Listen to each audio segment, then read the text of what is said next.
ধর্ম নিয়ে কটূক্তির ঘটনায় ডিজিটাল নিরাপত্তা আইন নিয়ে করা মামলায় জগন্নাথ বিশ্ববিদ্যালয়ের শিক্ষার্থী তিথি সরকারকে 5 বছরের কারাদণ্ড দিয়েছেন আদালত। তবে তিথি সরকারের আগের 21 মাসের কারাভোগ বর্তমান সাজা থেকে বাদ দেওয়া যাবে বলে রায় দিয়েছেন আদালত। সেই সঙ্গে তাকে 1 বছরের জন্য প্রবেশনে রাখার আদেশ দেওয়া হয়। সোমবার ঢাকা সাইবার ট্রাইব্যুনাল আন্তর্জাতিক আদালতের বিচারক এম জুলফিকার হায়াত এ রায় ঘোষণা করেন। সংশ্লিষ্ট ট্রাইব্যুনালের বেঞ্চ সহকারী জুয়েল মিয়া এর তথ্য মতে, প্রবেশনে থাকার সময় তাকে নিয়মিত প্রবেশন কর্মকর্তার কাছে হাজিরা দিতে হবে। এর আগে 2020 সালের 5 নভেম্বর আবু মুসা রিফাত নামে এক ব্যক্তি ঢাকার সাইবার ট্রাইব্যুনালে মামলাটি করেন।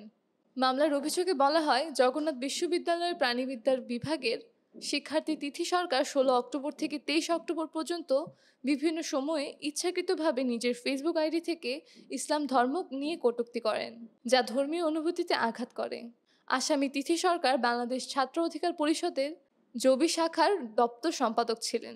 ধর্মীয় অনুভূতিতে আঘাত দেওয়ার কারণে তাকে সংগঠন থেকে বরখাস্ত করা হয়।